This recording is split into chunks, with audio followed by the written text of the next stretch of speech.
Ladies and gentlemen, welcome to the Maverick Mindset Radio Show. I am Adam Williams. And I'm Ashley Muckenhop. And this is the radio show for the dreamers and doers. It's for those who are willing to step into the arena. Some call us the crazy ones, the misfits, the rebels, the troublemakers. We don't accept the status quo. We leave the world better than we find it. We approach each day with an enthusiasm unknown to mankind. We maintain a rational optimism about the future. This is the Maverick Mindset Radio Show, brought to you by me, Adam Williams.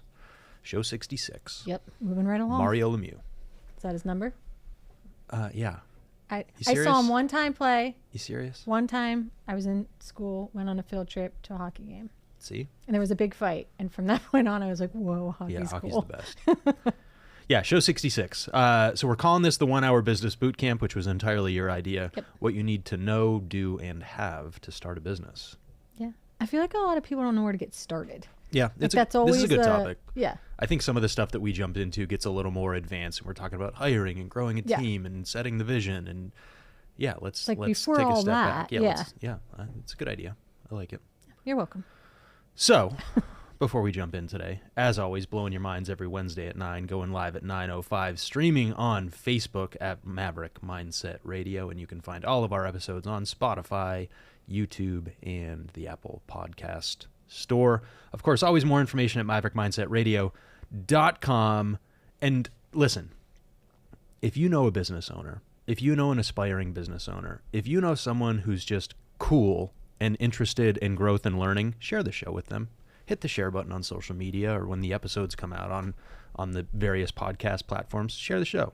I think there's more people that need to hear what we're saying, because that's the feedback that I get. I get a lot of feedback, messages, people seeing me in public. Really grateful for what we talk about on this show. And while we're on the topic of things that I like to talk about that people are grateful for, did you know Monday, September 22nd, okay, that'll be 100 days before the end of the year. Wow. So we're at whatever, so close 105 right now. Yeah. So it's probably 100 days to Christmas right now, or 98 days to Christmas. But so we're approaching the end of the year. Yep. We mentioned this on our last show. Don't forget about our year-end tax savings sprint. Yes. So you're running out of time to cut your 2025 taxes. Join us. We got a free virtual event coming up on September 25th, where I'm going to outline what options you have left through the end of the year to help cut your tax bill, and also some of the new opportunities from the One Big Beautiful Bill Act. So you can register for free for that event at taxsavingssprint.com. It's going to be a good webinar. I'm pretty excited about it. It's a free webinar. And you know what's ironic is I'm usually like scrambling until the last minute on these things, like fine tuning and tweaking. This is one that I started working on well in advance. And it's stuff you know. It is stuff I know, and it's stuff I'm passionate about, and it's stuff that I can present in a way that I think is fun. Now, I'll tell you what, man, I'm seeing some other ads from other tax strategists and accounting firms. I feel bad. Yeah. Yeah.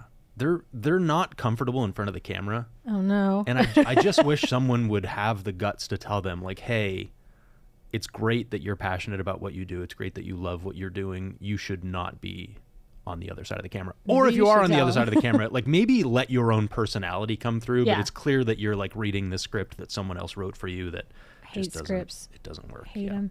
Oh, but by the way, next week's show, Jackie's going to be back, because we're going to talk some more tax stuff in preparation. Teaser for next week. Yes. So Jackie's our favorite guest, and we're getting, once we hit October, like in that fourth quarter, like you said, the tax savings are, you lose some opportunities. So Jackie will be here next week so we can discuss more of that. Excited. I'm really glad, because I think when we hit the fourth quarter of last year, we were swamped to begin with. Oh, yeah. And there were a lot of people that were looking for help, and we didn't have the bandwidth. And I think we spent a lot of time this year basically getting ready for the fourth quarter. Yeah. Like we think that everyone should start this process, of course, in January. But we're procrastinators, or we're busy, or we don't understand the importance or the urgency. So while we want you to start early in the year, that's not everybody's inclination. So this year we've really changed a lot up, really grown the team. We have 3 employees starting September 29th, and then another one a couple weeks after that. That's a record. Yeah. It's always been my dream to like coordinate start dates so that I don't have to do onboarding week after week after week. And this is the first like class of recruits that we have starting, which I'm also really excited about. So very cool. Did you bring us a quote of the day? I did. I found one. I knew I found one. Where did I put it? Okay. So I kind of like, it's just simple. Start where you are, use what you have, and do what you can, by Arthur Ashe. Do you know who Arthur Ashe is? I have heard of Arthur Ashe, but I do not. I knew you weren't going to know. I know. Did you get this quote like 30 seconds before we started the show? No, I did it the other day, and then I'm like, where did I put it? You usually have these. Yes. Yeah, he was a tennis player, really famous tennis player. So back in the day. Yeah, was he 80s? Probably. Wasn't the 90s. I feel like tennis was big in the 80s, like early 90s. Oh, yeah. Like it was the sport. Big hair and Reeboks. Yeah. Those were the days, man. Still like Reeboks. Yes. All right. So here's what we're going to do today. I think you wanted to do this show because we finished up our Erie Business Bootcamp a few weeks ago. Yeah, that was great. If you're in Erie and you didn't do it, you missed out. Can you talk about that? Because I don't want to talk about how great it was. That was my hesitation on the show. Oh, I don't want to talk it. about how great the bootcamp was. I'd rather have people from the bootcamp on the show to talk about how great it was. Yeah, we'll have to do it. But you were there for most of our meetings, so yeah. So it was a great opportunity because the people that attended, they are people that have not just started, but their businesses are pretty new. So it's at that point of now, what are the next things that I have to do to elevate to the next step?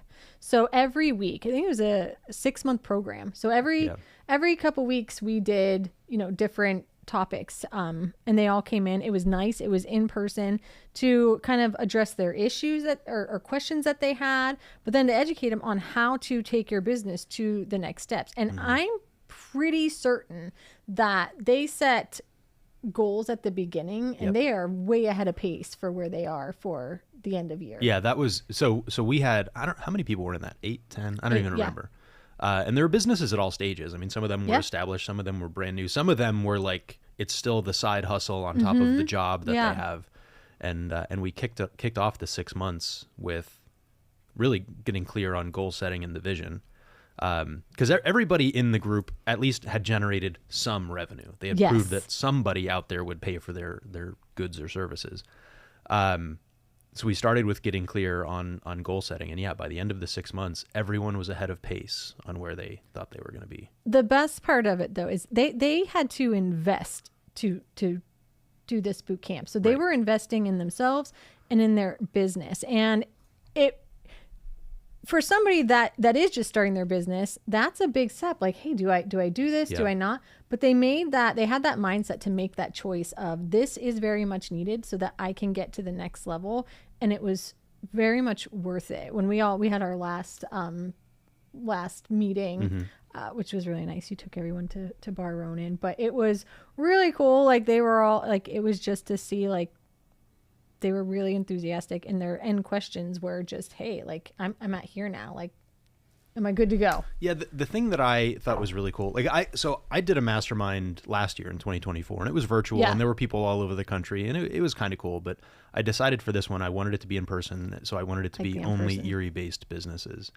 And I think it was really refreshing for everybody involved. I mean, there was a lot that people got out of it, but one of the things that I really enjoyed was it was a bunch of business owners that some of them sort of knew each other. Some of them didn't have any idea who they were. And by the end of it, they were helping and supporting each other, which I thought was really cool. I think Erie needs more of that. And that was one of the things that was one of the reasons that I did this. Like this was a big time commitment for me to do this program. And it was really nice by the end of it to see how much the business owners were supporting each other. Well, because they all had different questions too. So they were helping each other and then they learned something from everyone else's questions. That's the best part of masterminds, I think, is you go in with your hot seat, with your question. And that was our last meeting. I said, bring in the one thing that's like, that you need to solve and by the end of this. And you called people out too. It was like, hey, like what is because a couple of times you get on that fear thing.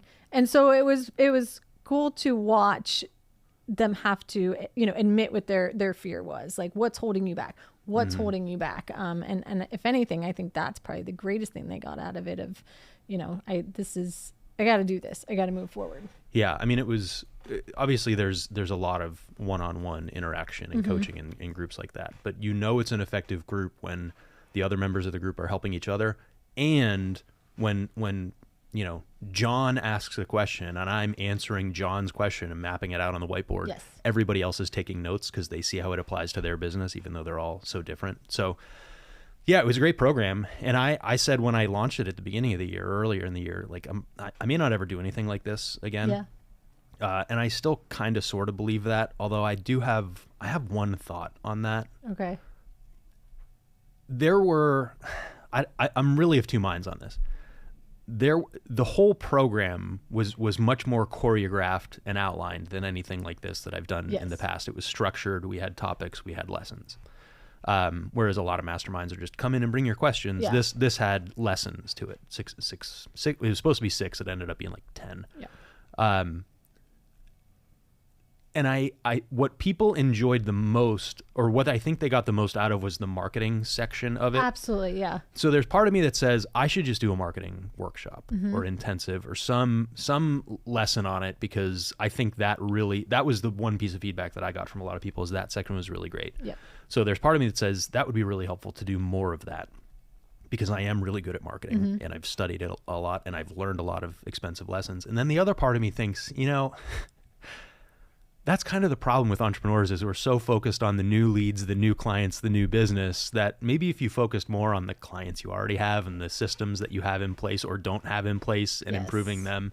So I don't know. I'm really of two minds of it, but maybe if enough people reach out to me and say, yes, I want to do a marketing workshop, we'll throw that together in Erie. So what we're doing today is condensing a lot of that into a 1-hour business boot camp for all of you that didn't do it, or was hoping that Adam would do it again at some time. We kind of go through the basics and fit what we can in here for you if you are just getting started, because I think that's probably the most difficult part for people. Is I have this idea, now what do I do? Who do I talk to? What do I need to have? Yeah.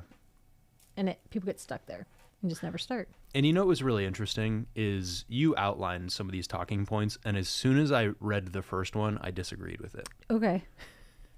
and I think that's kind of the point with some of this. So you wanted to talk about know your what, why, and where of starting a business or growing a business. Yeah. So can you read those bullet points there? Most new founders wrestle with blah, blah, blah, blah, blah. Can you, these were your thoughts, these were your notes on this, and then I want to address it. Okay. So the first one is knowing your what, the problem you solve and the solution you offer. So basically, what's your product? Yep. What is your business? Your why, which I think is extremely important. You have to know why you're doing it. So your mission, your vision, your purpose. What is your purpose in creating this business? What are you hoping to do? Your who. So it's your target customer. We call your avatar client. Who are you trying to, who needs help that you are trying to offer your product to? And then where. Know your market, the industry context, and competitive edge. That's adorable. You're welcome. It's so wrong. Okay. Why do you think most people start a business? To not, freedom, time, No. money. Yeah. They think they can make more money on their own than they can having a boss. Okay. Do you think the guy who opens up a pizza shop in Erie is really thinking about his why or his avatar client? No, he's thinking, man, if I sell 10 pizzas a day, I'm going to make more money than I make right now. But isn't that why some people fail? Because they haven't really figured out what your why is? So I think that's kind of let's acknowledge the starting point there. Is there are businesses that start with the vision and the why and the impact and what problems they solve and how they're going to disrupt the world.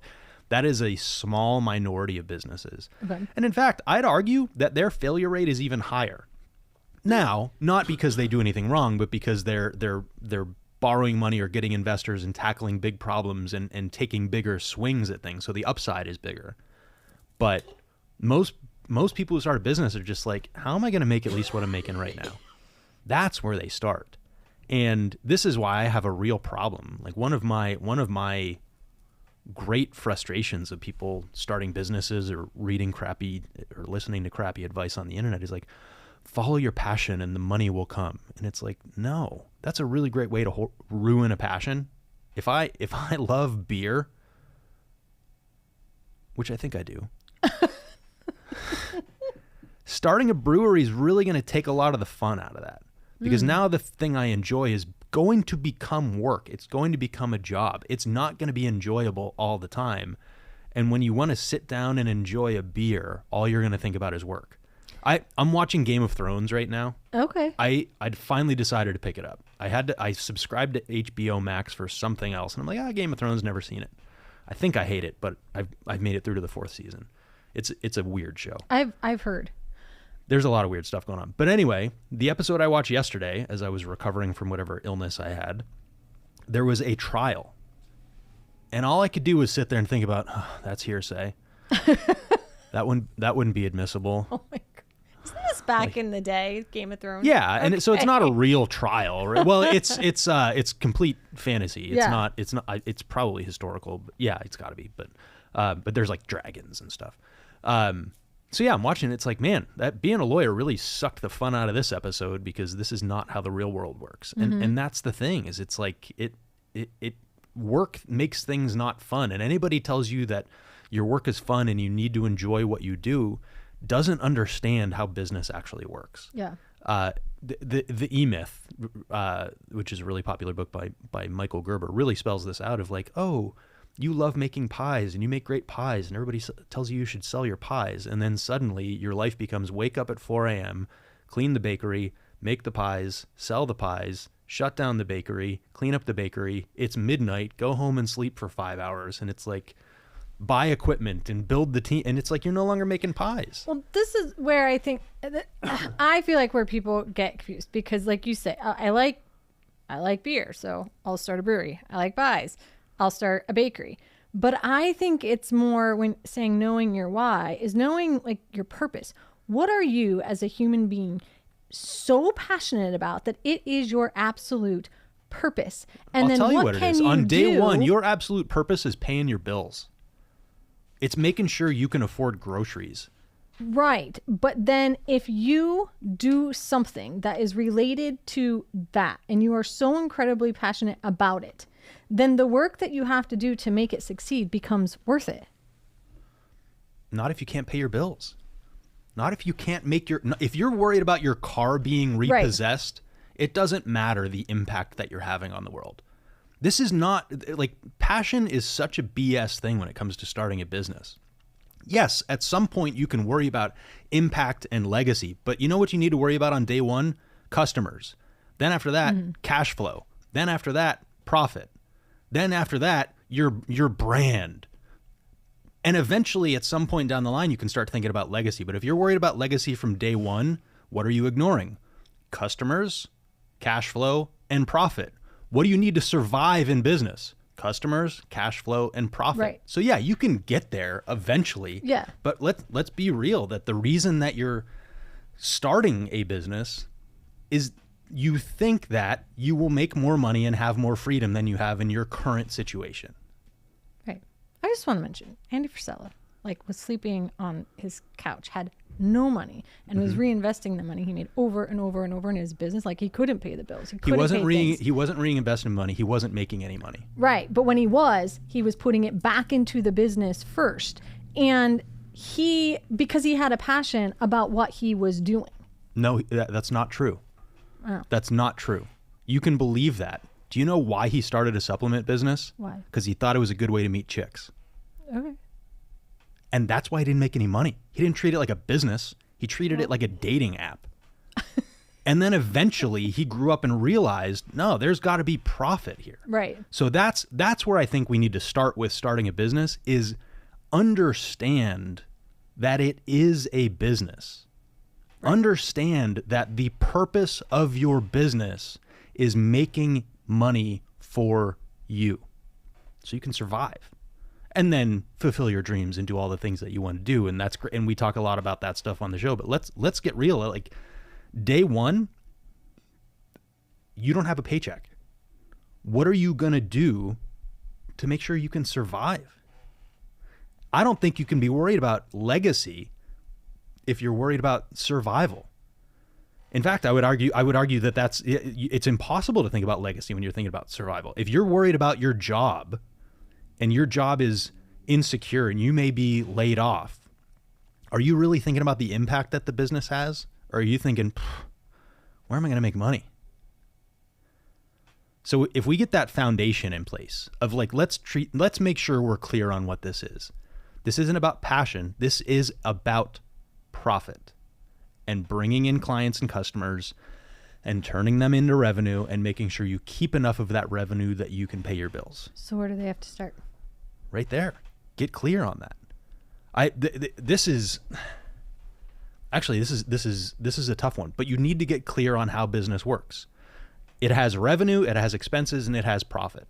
Revenue, the amount of money that a business brings in, is a measure of two things: how many people you help and how much you help them. I can go to McDonald's. I don't know what a value meal costs now, but I'm going to say $10 because inflation's been out of control. So I can get my hamburger-like item, my fries, and my drink for $10. And that's good for me for a couple hours, but I'm going to need to eat again in a couple hours. But McDonald's serves millions and millions and millions of people every single day, $10 at a time. Mm-hmm. They make a lot of revenue. Okay. Ferrari also makes a lot of revenue, but they do it $500,000 at a time. They're making big impact on a few people's lives. And then there's probably an example out there of somewhere in the middle of high ticket, high number of people. I don't know. I can't think of a good example right now, but pick a different car company that generates more revenue than Ferrari, right? They serve more people at $40,000 a piece instead of $400,000 right. a piece. Fine. That is your revenue. And you can increase your revenue by either, one, helping more people, or two, increasing the value that you provide to them so that you can charge a higher price. And understand the correlation there between value and price, right? I didn't say the only ways to increase your revenue are serve more people or raise your prices. I said you can help more people or you can help more people in a bigger way, because at the end of the day, you're just solving problems for them. The bigger the problems that you solve, the more value that you add, the more that you can charge for that, okay? Then we have expenses. Mm-hmm. What does it cost you to actually provide those goods or services to people? Could be what it costs you to build your car or make your cup of coffee, or what was the other example we talked about earlier on the show? I don't even remember. Oh, make your pie, right? Could be the ingredients. Yep. But it's also your rent, mm-hmm. the money it costs you to have a website, to keep the lights on, for your insurance, for your lawyer that you hopefully have. So you've got expenses, and then usually for most people, what's left over is your profit. And people don't understand how that works. I'm in so many Facebook groups with so many unsophisticated business owners that there was I want to say it was a car wash for sale. Mm-hmm. And the price was $300,000. And the car wash generated $300,000 a year in revenue. And there's people going, oh man, that's really good. You can pay it off in 1 year. No, no, that car wash made $22,000 a year of profit. Yeah. It had $278,000 a year of expenses, water and soap and repairs and maintenance and marketing and rent, or in this case, buying the real estate. Yep. So yeah, you'll pay it off in 8 years, not one. They don't understand that like right. Revenue and expenses are not the same thing. And I think this gets lost on a lot of people. There's people in our business that see the revenue that's coming in and go, must be nice. $10,000 today, huh? And it's like, yeah, that cup does open for a day and a half. Yeah. Right? Like there's a lot of money that goes into keeping this place open. So understanding that relationship between revenue and expenses and profit. Yeah. Or if you as you start to understand that, you can flip it around and you realize that revenue minus profit is what you have left over for expenses. Now we're getting really aggressive with running our business. I like that one. So if you're going to start a business, understand those numbers. Understand how it actually works, that every dollar that you generate in revenue is not a dollar that you get to keep. In fact, like you mentioned, Andy Frisella, you got to put money back into the business, whatever that means. You got to upgrade equipment. You got to buy new stuff. You got to spend more on marketing. Yeah. We increased our marketing spend 3.6 times, and we only doubled our revenue. Mm-hmm. And some people look at that and go, that's not a good investment. It's like, well, our marketing spend was so low to begin with, right? That even with that, we're still below a reasonable benchmark for what we should be spending on marketing. But that is money that we had to reinvest that had we not spent it, we could have kept, I guess, although we would have had less money because we had less revenue, because that's how marketing works. So I think understanding that from the beginning of, if you make $70,000 a year, how much revenue do you actually need to generate in a business to make $70,000? Well, it's not 70,000 because you got expenses. Yep. Let's say you have a really profitable business where you get to keep 50% of what you earn. So you could do $140,000 of revenue and have $70,000 of profit. That's not going to get you there because you got taxes and health insurance and retirement contributions and all these other things that you get at your job, right? PTO. Oh my God, don't even get me started on PTO. When you're an entrepreneur, you get unlimited unpaid time off. Congratulations. So now you probably need to do, I don't know, $280,000 in revenue to generate $140,000 of profit that after taxes and after paying for the benefits, you're making what you were making at your job, earning $70,000 a year. This is this is the people that look at their employer and say, oh, I'm doing so much work and I'm adding so much value. And it's like, yes, but understand the reality of it. That if you're in a white collar job, your employer generates a lot more revenue than they pay you. Yes. But they don't keep it all. Right. Like, first of all, you cost more than you take home. Let's get that clear to begin with. And there's other costs in that business. So it's not as easy as it seems. I'm also getting a lot of ads and crap on Instagram right now for set up a faceless YouTube channel. And it's like, just use AI to create videos and to create music and people will sit and listen and you'll generate all this revenue.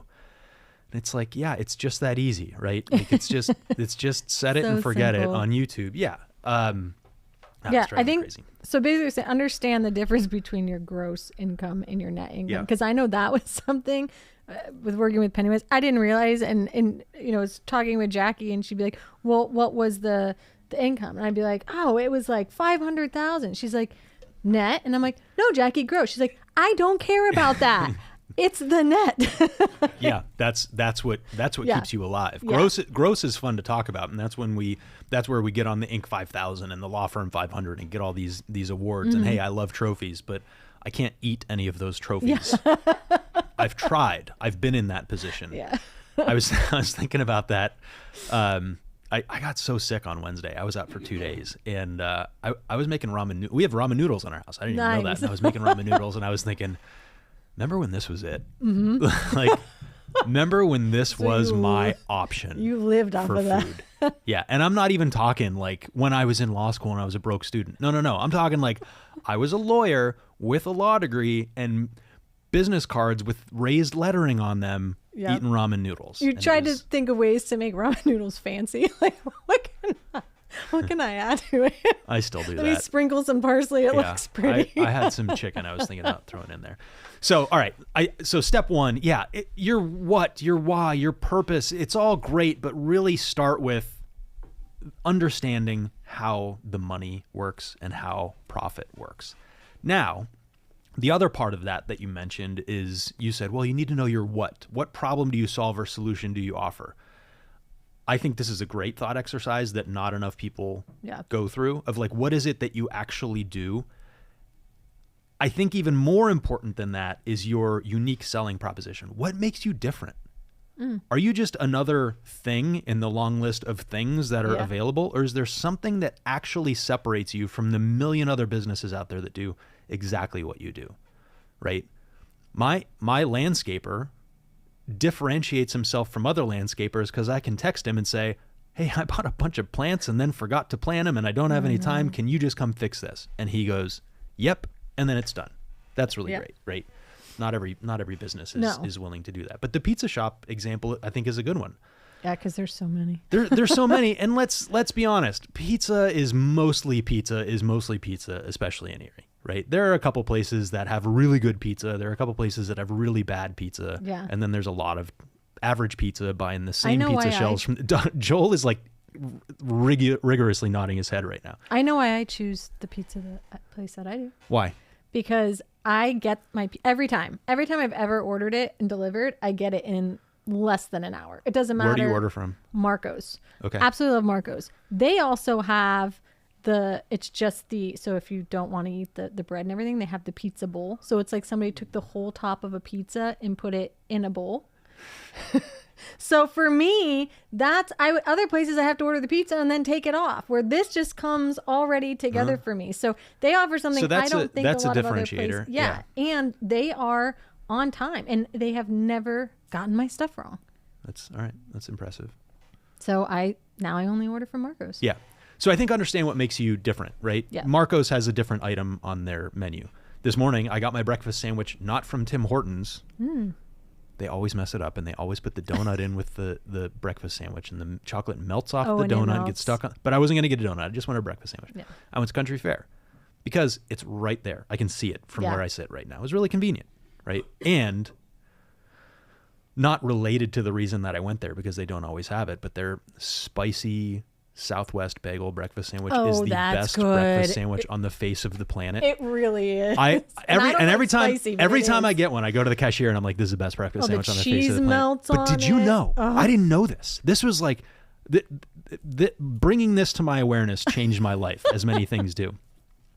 I stopped one time at a country fair on, I think it was 8th Street, and I told the cashier, I'm like, "This is the best breakfast sandwich on the face of the planet." Really? She goes, "Well, why did you get that one?" I said, "What do you mean? It's like the grab and go."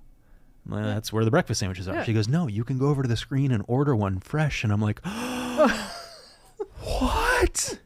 Why didn't I think of that?" I didn't know you could do that. Now, I rarely have, you're in Pennsylvania, you're welcome. Go to the touchscreen and order fresh the spicy Southwest bagel breakfast sandwich if you have the time for it. I did not know that could do that. Total game changer. But all right, so good. So let's get back to it. Understanding what makes you different, right? Then, related to that, I had 10 or 11 myths I wanted to debunk today, and I feel like I'm doing them all in point number 1 here. Then, once you understand what actually makes you different, maybe you compete on price, hopefully not. Maybe you compete on convenience. Maybe you compete on speed of delivery. Maybe you compete on the fact that you're just the best and you get the best outcomes for people. Maybe you compete on the fact that you're the most fun to work with. Maybe you compete on the fact that, I don't know, did I say you're convenient, you're fastest to respond? I mean, there's a million different ways to do this. But once you understand what makes you different, maybe you compete on the fact that you are a done-for-you solution. So, for example, I could go a couple blocks up the street to a different podcast studio and record a podcast every week, and then I could find somebody to edit it and find somebody to post it on the internet and do all of that work. Or I could come down to Joel's studio once a week, and it's just done. It's just done. And magically, the podcast appears on the internet for me. Yep. Right? So once you understand what it is that makes you different, unique, and it could be a combination of things. Yeah. Then you actually need to market that. Yeah. So this is not, it never in the history of the world has, if you build it, they will come, turned into a profitable business. There must be it's a great dream. some effort put into letting people know that you built it. So they better come or they're missing out.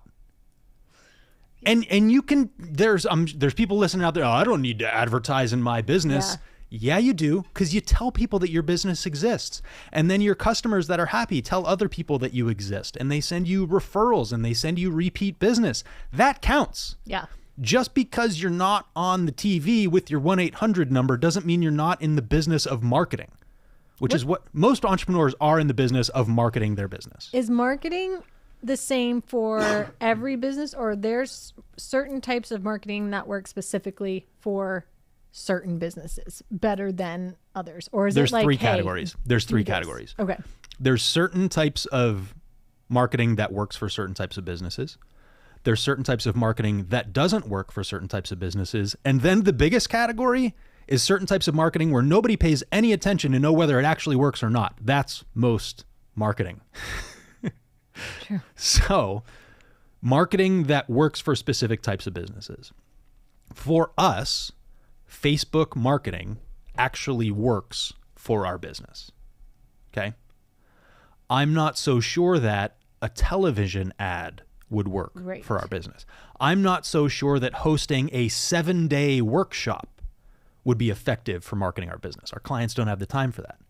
But if our business was focused on launching new ventures and creating new opportunities, you bet that a 7-day workshop would be effective, because the people that are out there looking for new opportunities have the time to invest in that. So I think it's really important to understand where your actual potential clients are spending time, either physically or virtually, online, whatever. So that's marketing that works.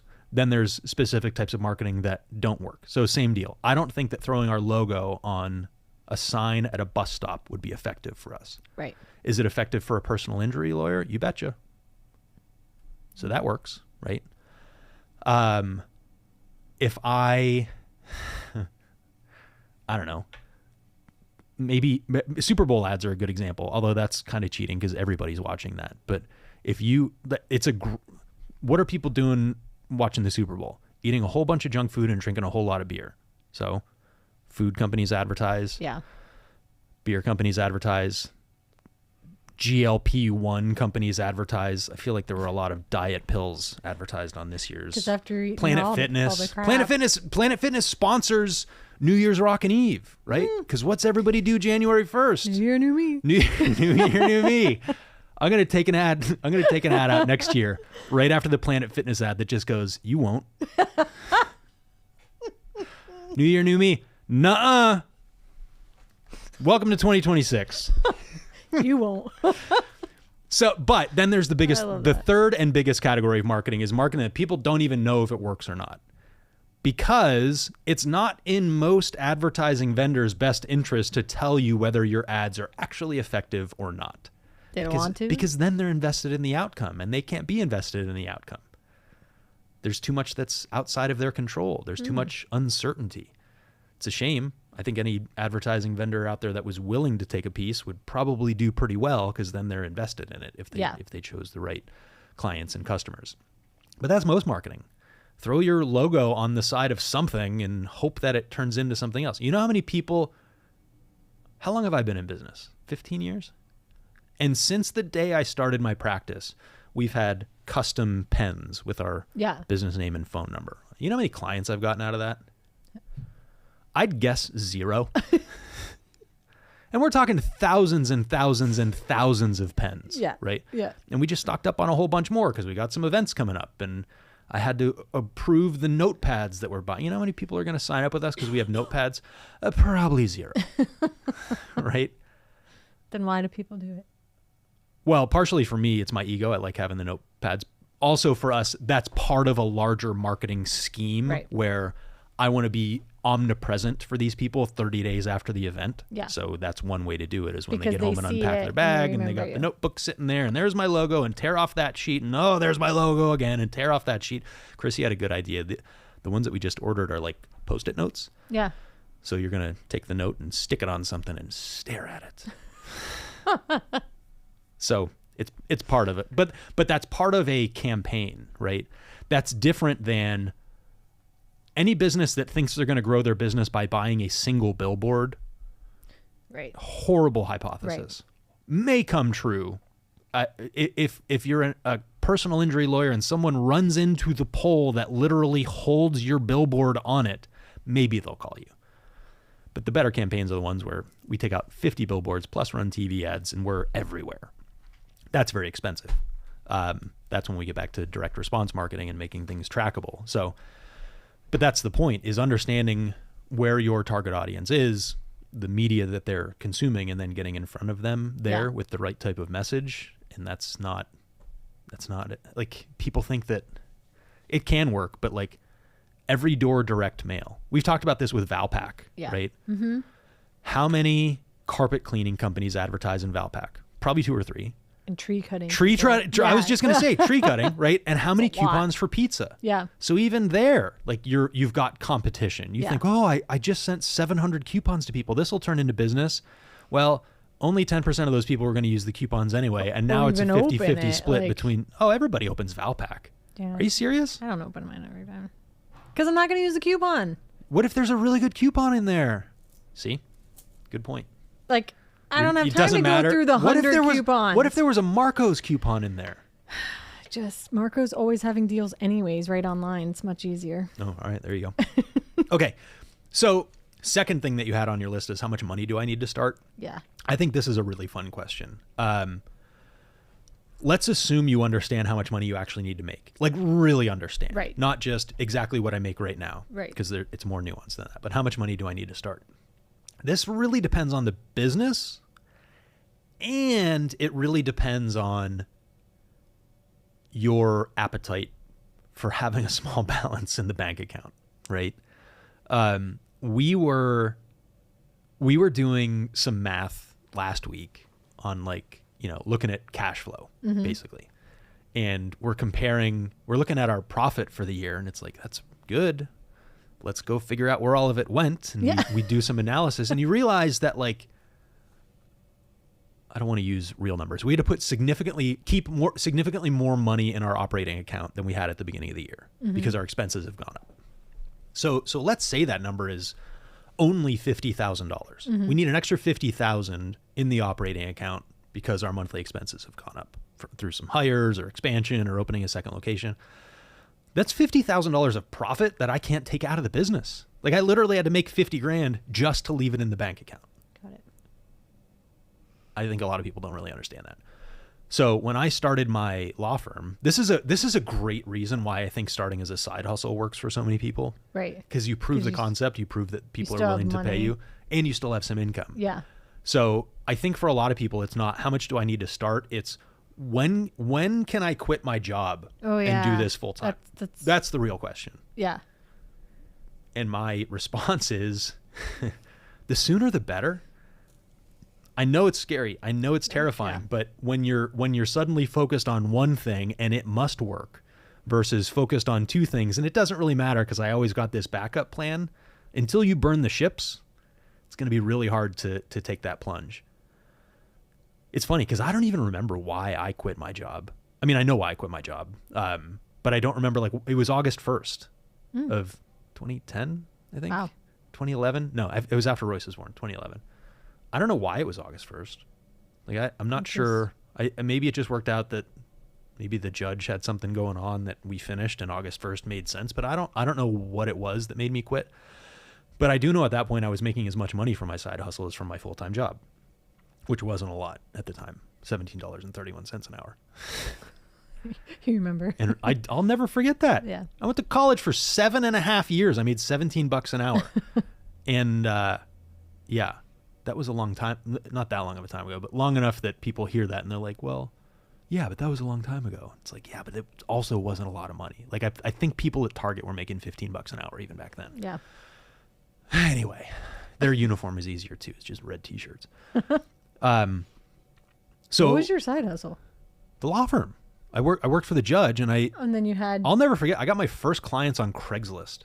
Oh, really? Yeah. And was it business at the time? That or was just anything? I helped some people start and they actually bought out their boss. They bought out the place where they worked. So that was pretty cool because they've been clients ever since. But yeah, so how much, it's not so much how much do you need to start, but it's really what does it take for you to sleep at night? You listen to somebody like Dave Ramsey and he's going to say 6 months of living expenses and $1,000 in an emergency fund and all this stuff that's like be super prepared. It's really cool that you'll start this job when you're 68 years old. Like you'll be ready to launch then with 6 months of living expenses saved up. So I don't agree with that. I think creating the urgency and creating the necessity to survive actually makes the business better off. For some people, could I go and do it with less than a month saved? Yes. But I personally was in a business that wasn't capital intensive. I didn't need to go and buy a bunch of inventory. Yeah. And my clients, for the most part, either paid me up front or gave me a retainer. So I was assured of getting payment, right? Yeah. So a little bit easier there. But yeah, if you're going out and cleaning gutters, same thing. Your clients pay you up front. You don't need a ton of equipment. Mm-hmm. Now, if you're going to go and start an excavating company and you need heavy equipment to go and do that, you may want to have a little more saved up.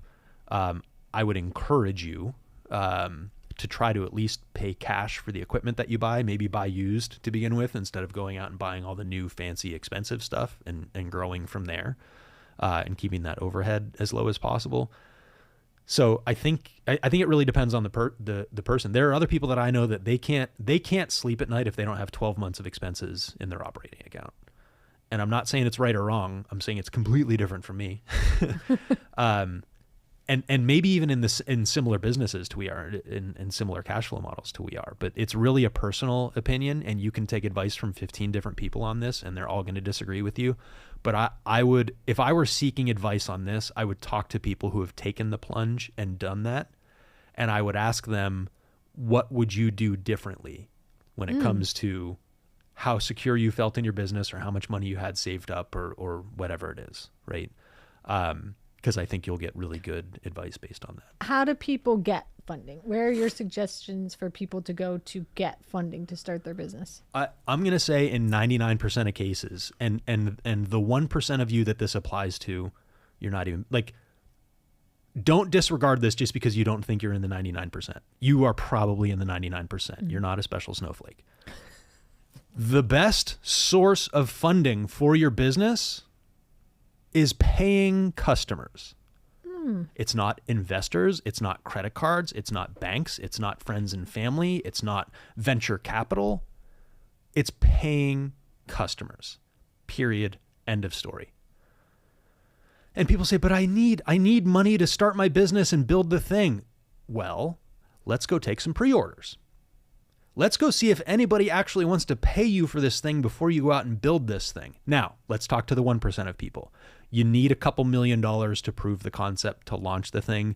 Great, fine. If you're swinging for the fences and someday that $1 million can turn into $20 million someday soon, 3 to 5 years, then that's the type of business that can go and seek funding. I'm not talking to you. I'm talking to the 99% of people that are starting a business so that they can make at least as much money that they're making right now, and hopefully more than that someday. Go and get paying customers. Take deposits, get paying beta testers, maybe even alpha testers. Don't go into debt. Don't go and borrow money to start your business.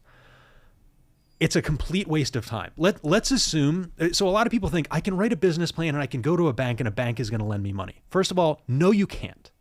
I don't know where that myth came from. Maybe that was true at some point, that you could go in with a business plan for an idea and a bank would lend you money based on that, but that's not the reality now. Or maybe you think I can go and apply for grants and get free money. Great. The problem is you're looking at the wrong market. People who give grants and lenders who lend money are not your customer. It doesn't matter whether they think your business is viable. It only matters whether the customers want what you're buying. There was a guy that came into one of our, I think it was an entrepreneurship class when I was getting my MBA, and super cool guy, really fun stories. Like, I looked at him and I'm like, yeah, serial entrepreneur. That's a cool phrase. Like, I want to have that in my bio someday, right? So you hear, he talks about all his successes, right? His scaling, his exits, his blah, blah, blah. But we're in a small class and it's about entrepreneurship, and he feels finally like he can tell the truth, right?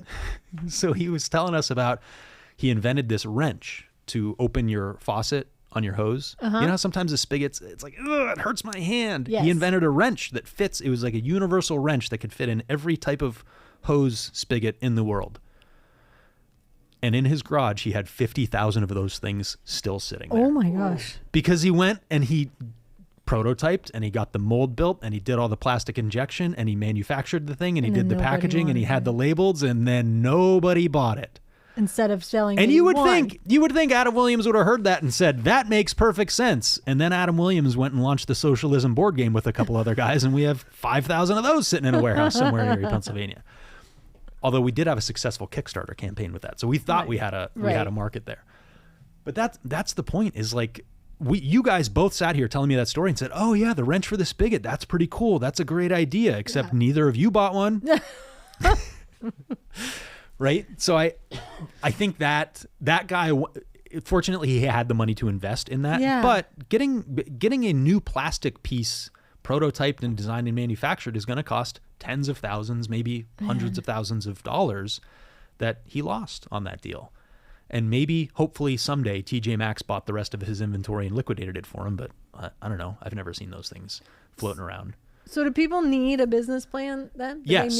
Okay. That's a great question. But let's talk about who the audience for your business plan is. It's not a bank. It's not lenders. It's not your friends and family who are going to either they're already predisposed to tell you can do it and this is going to be great, or, oh, why would you take that risk? Just stick with your job.